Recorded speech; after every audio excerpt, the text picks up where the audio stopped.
περιστέρα που πετούσε χαροπά ήρθε και κάθισε μια μέρα στο περβάζι. Είχε δυο μάτια σαν τα κάρβουνα καυτά και με κοιτούσε όλο γλύκα κι όλο νάζι.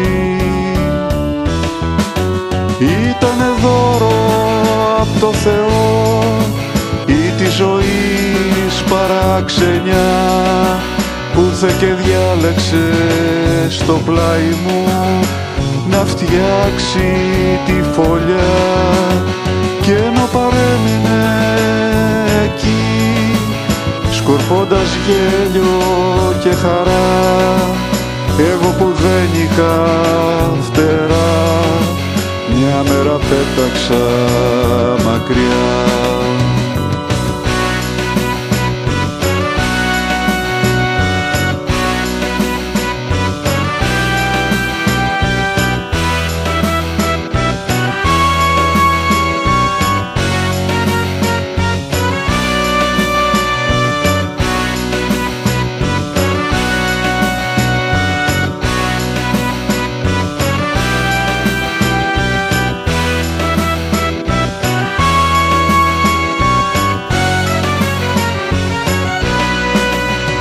Περιστέρα μου τη σκέφτομαι συχνά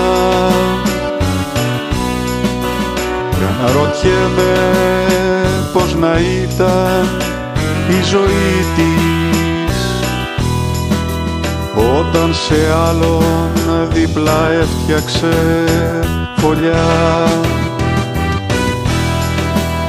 Άραγε γέμισε ευτυχία η ψυχή της, ήτανε δώρο απ' το Θεό ή της ζωής παράξενια που ήρθε και διάλεξε στο πλάι μου να φτιάξει τη φωλιά, και ενώ παρέμεινε εκεί σκορπώντας γέλιο και χαρά, εγώ που δεν είχα φτερά μια μέρα πέταξα μακριά.